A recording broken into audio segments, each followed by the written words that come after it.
உலக ஆன்மீக அன்பர்களுக்கு அடியேனின் வணக்கம். இப்பிரபஞ்சத்திற்கும் தாய் தந்தையருக்கும் என் அருமை குருநாதர்களுக்கும் என் வணக்கத்தை தெரிவித்துக் கொண்டு இன்றைக்கி நிகழ்ச்சியில் போகிறோம். இன்றைக்கி என்ன விஷயம் பார்க்க போகிறோம் அப்படின்னு பார்த்தோன்னா, புரட்டாசி முடிஞ்சிருச்சு. இப்போ அடுத்து பார்த்திங்கன்னா ஐப்பசி மாத பலன்கள். சரிங்களா? ஐப்பசி மாத பலன்கள் எத்தகைய சிறப்பை தரப்போகிறது 12 ராசிக்காரர்களுக்கும். மேஷம், ரிஷபம், மிதுனம், கடகம், சிம்மம், கன்னி, துலாமுக்கு ஒரு சிறப்பு இருக்குது. விருச்சகம், தனுஷு, மகரம், கும்பம், மீனம். இந்த 12 ராசிக்காரர்கள் பார்த்திங்கன்னா 12 ராசிகளில் ஒரு ராசியும் 3 நட்சத்திரத்தை கொண்டு இருக்கும். சரிங்களா? ஸோ இந்த விஷயங்கள் எல்லாமே இருக்கும் போது இதில் துலாம் ராசி அப்படின்னு சொல்லுவோம். இந்த துலாம் ராசி ஐப்பசி மாதத்தில் துலாம் ராசிக்கு என்ன விஷயம்? ஏன்னா எடுத்ததுமே நம்ம துலாமில் போயிட்டோம். ஏன்னா ஐப்பசி மாதத்தை துலா மாதம் அப்படின்னு சொல்லுவோம். ஏன்னு பார்த்தீங்கன்னா, கண்ணியில் இருக்க சூரிய பகவான் என்ன பண்ணுறாரு, இந்த மாதத்தில் துலாமில் சஞ்சரிக்க போகிறார். ஸோ துலாம்னு என்னதுங்க? தராசு. துலாமோட சிம்பிள் பார்த்தீங்கன்னா தராசு. அவங்க எடை போடக்கூடியவர்கள், ஒரு நியாயமாக நடந்துக்கக்கூடிய பர்சன் யாருன்னு பார்த்தீங்கன்னா இந்த துலாம் ராசிக்காரர்கள் சொல்லலாம். துலாம் ராசியோட அதிபதி யார் அப்படின்னு பார்த்தீங்கன்னா, துலாம் ராசியின் அதிபதி சுக்கிர பகவான். 1க்கும் 8க்கும், ரிஷபத்துக்கும் அவர் தான். சரிங்களா? துலாமுக்கும் அவர் தான், ரிஷபத்துக்கும் அவர் தான். 1க்கும் 8க்கும் அதிபதி சுக்கிர பகவான். இப்போ சுக்கிர பகவான் எங்கே இருக்கார் அப்படின்னு பார்த்தீங்கன்னா, கன்னியில் இருக்கிறார். சுக்கிர பகவான் கன்னியில் சஞ்சாரம் பண்ணிட்டு இருக்கார். இப்போ என்ன மாதிரி விஷயங்கள் நடக்கும் இந்த துலாம் மாதத்தில் பார்த்தீங்கன்னா வேறு என்னென்ன விஷயம் நடக்குன்னு பார்த்தீங்கன்னா, கந்த சஷ்டி, சூரசம்ஹாரம், ஸோ இந்த நிகழ்ச்சிகள்லாம் இருக்குது. அடுத்து பார்த்தீங்கன்னா தீபாவளி பண்டிகை, ஸோ அந்த விஷயங்களும் வரப்போகுது. ஸோ இந்த மாதிரி ஒரு சிறப்பு மிக்க ஒரு மாதம் என்னென்னு பார்த்தீங்கன்னா இந்த ஐப்பசி மாதம் அடைமழைன்னு சொல்லுவாங்க. ஸோ பருவகால மாற்றம் நிறைய ஏற்பட்டு நிறைய செல்வ செழிப்புகள் கொடுக்கக்கூடிய ஒரு அற்புத மாதமாக இந்த துலா மாதமாக ஐப்பசி நம்ம எல்லாருக்கும் விளங்க போகுது அப்படின்னு தெரிவிச்சுக்கிறேன். சரிங்க, இந்த காலகட்டத்தில் எந்த பகவான் வழிபடலாம், என்ன சிறப்பு? துலாம் மாதம்னாலே சொல்லிங்கன்னா அந்த துலாம் மாதத்திற்குரிய இடம் எது, எந்த கோவில் போகலாம்? பிரசித்தி பெற்ற கோவில்னா ஸ்ரீரங்கம். சரிங்களா? ஸ்ரீரங்கம்னாலே சுக்கிரன் ஸ்தலம் அப்படின்னு சொல்லுவாங்க. சுக்கிரனோட ஆதிக்கம் மிக்க ஒரு ஸ்தலம் எதுனா ஸ்ரீரங்கம் அப்படின்னு சொல்லலாம். இந்த துலாம் ராசிக்காரர்கள் துலாம் மாதத்தில் ஸ்ரீரங்கம் சயன கோல பெருமாள், சரிங்களா, சயன கோலத்தில் இருப்பார். அங்கே போய் பண்ணும்போது, அங்கே போய் பூஜிக்கும் போது என்ன நடக்கும்? செல்வ சௌபாக்கியங்கள் அனைத்துமே கிடைக்கக்கூடிய ஒரு அற்புத மாதமாக இந்த துலா மாதம் திகழ்கிறதுன்னு சொல்லலாம். இந்த துலாம் மாதத்தில் என்னென்ன பண்ணலாம், என்ன செய்யலாம், 12 ராசிக்காரர்களுக்கு என்ன விதமான ராசி பலன்கள் நடக்க போகுது, என்ன சாதகமான பலன்கள், கடந்த மாதத்தில் என்ன விதமான பாதக பலன்களை நீங்கள் அனுபவிச்சிருந்தீங்களோ அதுக்கு என்ன ஒரு பிராயச்சித்தம், ஒரு நல்ல பலன்கள் இந்த மாதத்தில் கிடைக்க போகுது அப்படின்ற விஷயங்களில் இப்போ நம்ம போகலாம். மேஷராசி அன்பர்களுக்கு அடியேனின் வணக்கம். இந்த மேஷராசி அன்பர்களுக்கு இந்த துலா மாதமாகிய ஐப்பசி மாதம் எத்தகைய சிறப்பை தரப்போகுது அப்படின்னு இப்போ நம்ம பார்க்க போகிறோம். துலாம் ராசி அப்படின்னு சொல்கிறோம். சரிங்களா? துலாம் ராசியில் தான் பார்த்தீங்கன்னா சூரியன் சஞ்சரிக்க போகிறார். ஸோ இந்த விதமான சூரியன் இங்கே சஞ்சரிக்கிறதுனால மேஷத்திற்கு என்ன விதமான நற்பலன்கள், சரிங்களா, சாதக பாதக பலன்கள் எப்படி இருக்க போது, அதை எப்படி நம்ம சமாளிக்க போகிறோம் அப்படின்ற விஷயங்களையும் இப்போ நம்ம பார்த்துருவோம். மேஷத்தின் அதிபதியான செவ்வாய், சரிங்களா, மேஷத்துக்கும் விருச்சத்துக்கும் அதிபதி யாருன்னா செவ்வாய் பகவான். அவர் எங்கே இருக்கார் அப்படின்னு பார்த்தீங்கன்னா துலாமில் தான் இருக்கார், சூரிய பகவானோட இருக்கார். அப்போ என்ன நடக்கும்? துலாமில் சூரிய பகவானோடு இருக்கும் பொழுது 5ஆம் இடம் குழந்தை சார்ந்த விஷயங்கள் இல்லை கூட்டு தொழில் சார்ந்த விஷயங்கள், பூர்வீகம் சம்பந்தப்பட்ட விஷயங்கள் எல்லாமே. ஸோ இதை இல்லைன்னா ஒரு பிஸ்னஸ் பார்ட்னர்ஸ், ஒரு கூட்டு தொழில், இல்லை திருமணம், காதல் திருமணங்கள், சரிங்களா? ஸோ காதல் திருமணம் இது சம்பந்தப்பட்ட விஷயங்கள் எல்லாமே இவங்களுக்கு இப்போதான் அதுதான் யோசனையாகவே இருக்கும். இந்த ஐப்பசி மாதத்தில் திருமணம் சம்பந்தப்பட்ட விஷயங்கள் நிறைய நடக்கிறதுக்கான வாய்ப்புகள் இந்த மேஷராசி அன்பர்களுக்கு இருக்குன்னு சொல்லலாம். யாராவது குழந்தைக்காக காத்திருக்காங்க அப்படின்னு பார்த்தீங்கன்னா அவங்களுக்கு குழந்தை பாக்கியம் கிடைப்பதற்கான ஒரு அற்புத மாதமாக இந்த துலா மாதம் விளங்க போகுது அப்படின்னு சொல்லலாம்.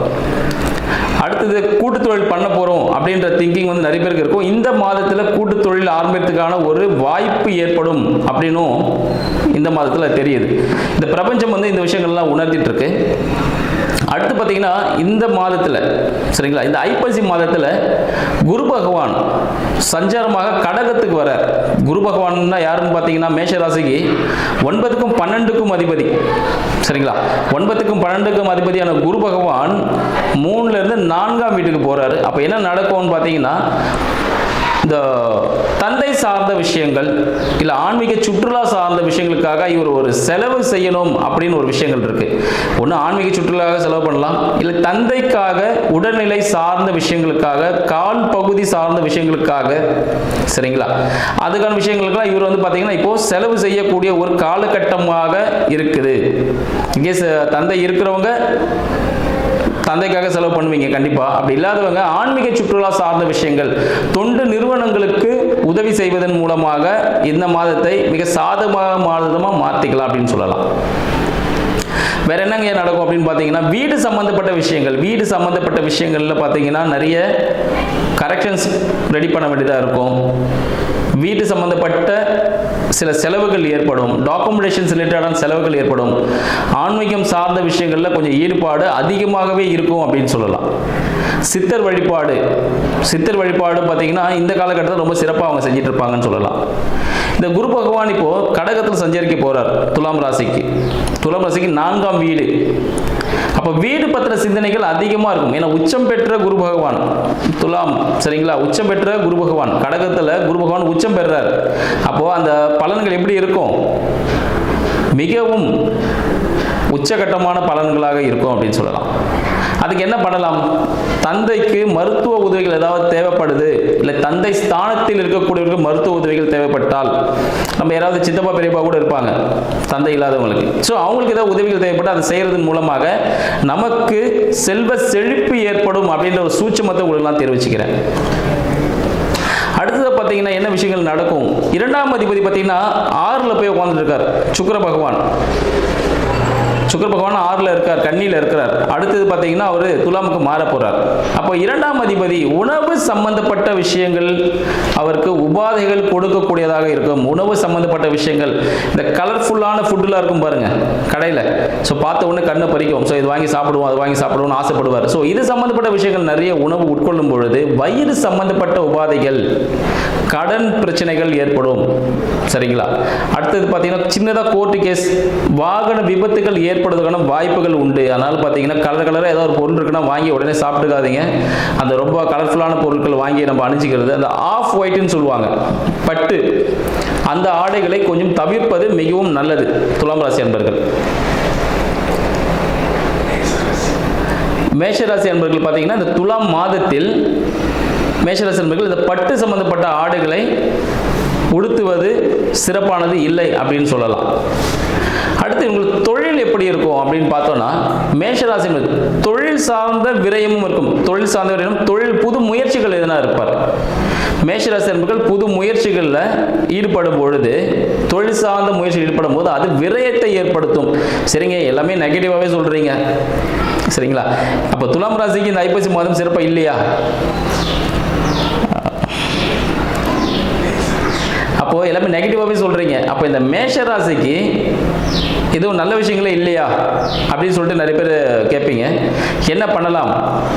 தொழில் சார்ந்த விஷயங்கள், புது முயற்சிகள், கடல் கடந்து செல்லும் பொழுது கடல் சார்ந்த விஷயங்கள் சரிங்களா, இம்போர்ட் எக்ஸ்போர்ட், இது போலலாம் நீங்கள் மூவ் பண்ணீங்கன்னா, இல்லை ஒரு இடத்துல இருந்து வேறு இடம் பெயர்ந்து, வேறு மாநிலமோ மாவட்டமோ இடம் பெயர்ந்து சில விஷயங்கள் நீங்கள் தொழிலில் ஈடுபட்டீங்கன்னா அது மிகப்பெரிய சக்ஸஸை கொடுக்குன்னு சொல்லலாம். ஆனால் ஒரு சிறிய கடன் ஏற்படும். கடனின் மூலமாக ஒரு இன்வெஸ்ட்மெண்ட், அது சரிங்களா, இன்வெஸ்ட்மெண்ட் ஒரு பெரிய முதலீடு கூட ஏற்படும். ஒரு பெரிய முதலீடு கூட உங்களுக்கு இன்வெஸ்ட் பண்ணுறதா இருக்கும். அது ஃபியூச்சரில் ரொம்ப சின்ன சின்ன ஒரு அமௌண்ட்டாக உங்களுக்கு லைஃப் டைமுக்கு வரக்கூடிய செட்டில்மெண்ட் மாதிரி அது இருக்கும். ஸோ துலாம் மாதத்தில் சரிங்களா மேஷராசி என்பர்கள் என்ன பண்ணலாம் அப்படின்னு பார்த்தீங்கன்னா, கடல் கடந்த வாணிபங்கள். இன்னொன்று பார்த்தீங்கன்னா, இன்னொன்று ஒரு நல்ல விஷயம் சொல்கிறேன், இன்ப சுற்றுலா நீங்கள் சென்றீங்கனாலே சூப்பராக இருக்குங்க. உங்கள் ஃபேமிலியோட இன்ப சுற்றுலா இல்லை நண்பர்களோட இன்ப சுற்றுலா நீங்கள் போயிட்டு வந்தீங்கன்னா அதுவும் உங்களுக்கு தொழில் சிறப்பை ஏற்படுத்தும் அப்படின்னு சொல்லலாம். இல்லைன்னா தொழிலில் புது முயற்சிகள் எதுவும் செய்யாமல் இருக்கிற தொழிலை அப்படியே மெயின்டைன் பண்ணிங்கன்னா உங்களுக்கு நல்ல விதமான பலன்கள் இந்த மாதத்தில் அனுகூலமாக இருக்கும் அப்படின்ற விஷயத்தையும் நீங்கள் இதில் பார்த்துக்கலாம். அடுத்தது வேறு என்னன்னு பார்த்தீங்கன்னா 3ஆம் அதிபதி 3க்கும் 6க்கும் அதிபதி புத பகவான். சரிங்களா, 3க்கும் 6க்கும் அதிபதி புத பகவான் உங்களுக்கு எங்கே இருக்காருன்னா மேஷத்துக்கு 7ல் இருக்கார். உங்களோட முயற்சிகள், டாக்குமெண்டேஷன்ஸ், கோர்ட்டு கேஸ், வயிறு சம்பந்தப்பட்ட பிரச்சனைகள், இதெல்லாமே சில உபாதைகள் கொடுத்துட்டு இருக்கோம் பாருங்க. அதெல்லாம் பார்த்தீங்கன்னா இப்போ உங்களுக்கு கொஞ்சம் கம்மியாக இருந்துட்டு இருக்கும். இதெல்லாம் என்ன பண்ணணும்னு பார்த்தீங்கன்னா இமீடியட்டாக சின்ன வயிறு பிரச்சனையா ஒரு டாக்டரை வந்து போய் பார்த்துடணும். டாக்குமெண்டேஷன் இஷ்யூவா உடனே வந்து போலீஸ் ஆர் லாயர் வச்சு அதை மூவ் பண்ணிடணும். ஏன்னா இது ஒரு உச்சக்கட்டத்தை அடைய போகுது. உச்சக்கட்டத்தை அடைய போகுதுன்னு என்ன பண்ணும், புத பகவான் என்ன பண்ண போறாரு பார்த்தீங்கன்னா துலாம்ல இருந்து விருச்சகத்துக்கு மாறுறாரு. 1க்கும் 8க்கும் சரிங்களா, விருச்சகத்துக்கு மாறுறாரு. அப்போ என்ன ஆகும், கோர்ட்டு கேஸில் பார்த்தீங்கன்னா ஒரு ஜட்ஜ்மெண்ட் கிடைக்க போகுது. சரிங்களா, ஒரு வயிறு சம்பந்தப்பட்ட பிரச்சனை, ஒரு ஆப்ரேஷன், ஒரு சொல்யூஷன் ஒன்று கிடைக்க போகுது. எப்பயும் ஒரு உச்சக்கட்டத்துக்கு போனால் தான் உங்களுக்கு சொல்யூஷன் உங்களுக்கு கிடைக்கும்.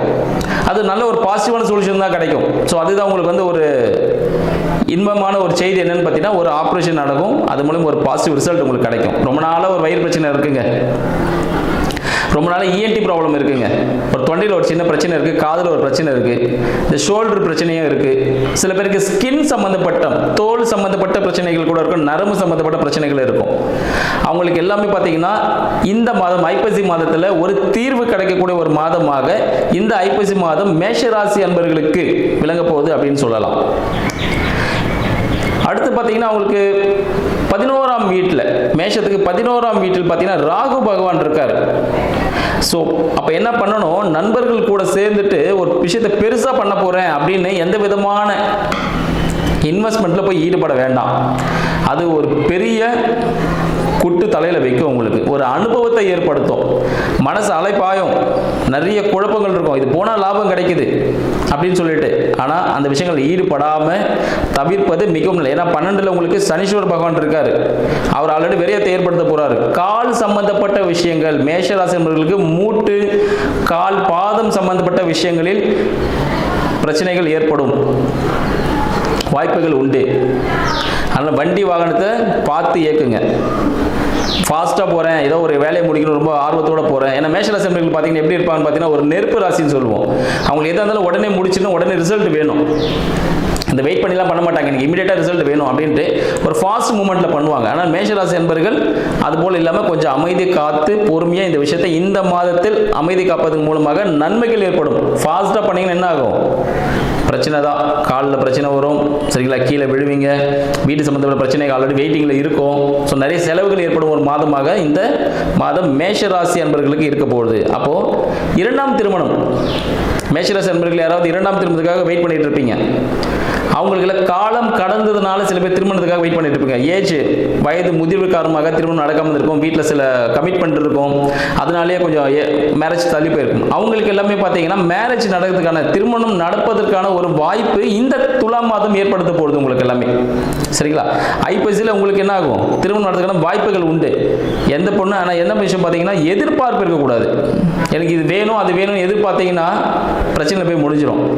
ஏன்னா வார்த்தைகள் சும்மா இருக்காது.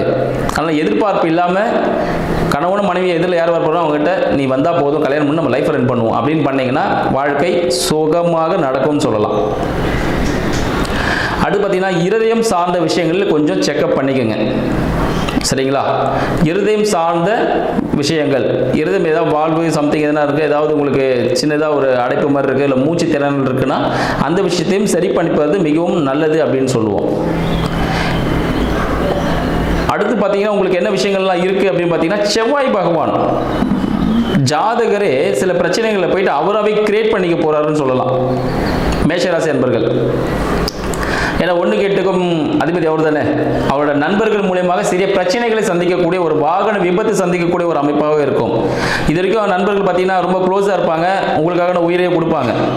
ஆனால் இந்த ஐப்பசி மாதம் வரும்பொழுது அதை அப்படியே தலைகளை மாறும். உங்கள் நண்பர்கள் யாருன்னு நீங்கள் தெரிஞ்சுக்கக்கூடிய ஒரு மாதமாக இந்த ஐப்பசி மாதம் உங்களுக்கு இருக்க போகுது.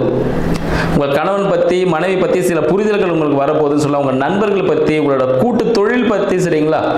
இது போல சில விஷயங்கள் உங்களுக்கு ஒரு பாடத்தை கற்றுக் கொடுக்க போகுது. எதனால் அப்படின்னா உங்களோட சில முயற்சிகளால் தான். அதனால நீங்களே சில விஷயங்களை போய் கிரியேட் பண்ண போறீங்க. சில பிரச்சனைகள் நீங்களாவே வாலண்டரியாக போய் பண்ண போறீங்க. இல்லை நான் அதை பண்ணி முடிச்சிருவேன், சாதிச்சிருவேன் அப்படின்னு சொல்லுவோம். ஆனால் அது சில நேரத்தில் சில பிரச்சனைகளை கொடுக்கக்கூடிய ஒரு மாதமாக இந்த மாதம் இருக்குது. அதனால் புது முயற்சிகள் தவிர்க்கவும். தொழில் சார்ந்த விஷயமா வெளியூர் வெளிநாடு போயிடுங்க, எக்ஸ்போர்ட் இம்போர்ட் பண்ணுங்க, நல்ல விஷயமா இருக்கும். பிஸ்னஸ் பார்ட்னர்ஸ் கூட உங்களோட வார்த்தைகள் மிக மிக கவனம் வேணும். வார்த்தைகளால் சண்டை சச்சரவுகள் ஏற்படுறதுக்கான வாய்ப்புகள் உண்டு, சரிங்களா? அந்த வாய்ப்புகள் பார்த்தீங்கன்னா கொஞ்ச நாள் அது சார்ட் அவுட் ஆகிடும். பட் அது நீங்கள் பேசுறது தான். இந்த விஷயங்கள்லாம் பண்ணலாம். சரி, என்ன வழிபாடு பண்ணலாம்? மேஷராசி நண்பர்கள் ஆகிட்டோம். நம்ம என்ன வழிபாடு பண்ணலாம் அப்படின்னு பார்த்தோன்னா, ஸ்ரீரங்கம் சயன பெருமாள், சரிங்களா? ஸ்ரீரங்கத்துக்கு போயிடுங்க. பெருமாள் தரிசனம் வெள்ளிக்கிழமை மதியம் 1 to 2 சுக்கர உரையில், இல்லைன்னா காலையில் 6 to 7 சுக்கர உரையில் ஸ்ரீரங்கத்தில். சுக்கர உரையில் சுக்கரோட ஸ்தலம் ஸ்ரீரங்கம். அங்கே போயிட்டு நீங்கள் சயன பெருமாள் அவரை தரிசிக்கும் போது மகாலட்சுமியின் அருள் உங்களுக்கு கிடைக்க ஆரம்பிக்குங்க. மகாலட்சுமி அருள் கிடைச்சாலே உடல் நலம், பொருளாதாரம் எல்லாமே ஒரு சிறப்பான ஒரு அமைப்பை ஏற்படுத்தும். நீங்கள் ஒரு அடுத்த நிலைக்கு போகிறதுக்கான ஒரு வாய்ப்புகளாக அது இருக்கும். அதே போல் முன்னாடி சொல்லியிருந்தேன், ஆன்மீகம் சம்மந்தப்பட்ட சுற்றுலா செல்றதுக்கான ஒரு வாய்ப்புன்னு சொல்லியிருந்தேன். அதுவும் அதிலேயே அடங்கிடும். இல்லைன்னா என்ன பாதுகாப்பான நிலைகள் ஏற்படும்னு சொல்லியிருந்தேன். அதனால் இந்த வாய்ப்பை பயன்படுத்தி இந்த ஐப்பசி மாதத்தை உங்கள் வசமாக்க அடியனின் வாழ்த்துக்கள். நன்றி.